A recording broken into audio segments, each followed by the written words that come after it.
So as you get older and you start trying to buy bigger things, move into a new apartment, get car insurance, cell phones, you're going to realize credit scores are really important for almost all of the big things you need in your life. Anytime you need a loan to be approved by a bank, they're going to look at your credit score to decide if you're trustworthy to lend that money. If you have a good credit score, you have huge savings on those loans, assuming you get approved for a car loan, a home loan. Car and auto are the same. Personal loans. Also, for the really good credit cards out there, like the ones that get you a lot of cool stuff and free points and travel this, which we're going to research next week, a lot of times you can't even get a credit card without a good credit score. And if you get approved on a credit card, you get huge savings on the interest rates on those credit cards. When you start trying to rent an apartment or a house, usually landlords run a credit check to make sure to see if you're responsible for just renting apartments and houses. Your credit score can also affect your car insurance rates, your cell phone contracts. If you have a bad credit score, sometimes cell phone companies require a upfront security deposit, where if you have a really good credit score, you just have to pay your monthly fee.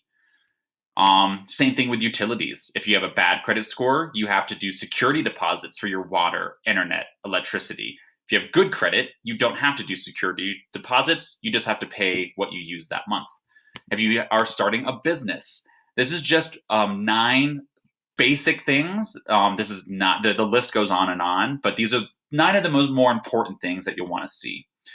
And you're going to see if you have really good credit, if you buy a house, you're going to pay less than if you have a bad credit because of the interest rates. Same thing with auto loans, which we're going to look at here in more detail in a second. Another way for you to see the different rates and costs.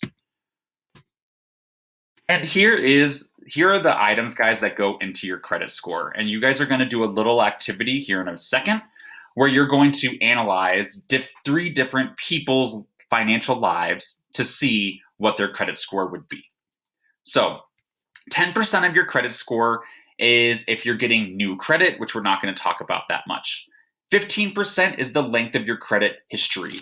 So how long have you had a credit card? How long have you had a loan? How long have you been paying utilities or rent in your name? Credit mix is also something we'll talk about later, not right now.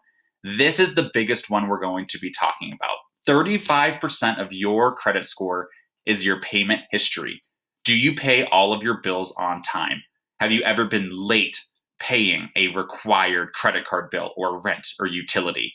This is going to be the biggest thing, especially as a young person building your credit, is your payment history, and then also your amounts owed.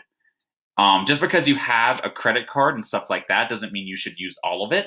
You do get dinged if you use too much of your credit limits, which we'll get to later.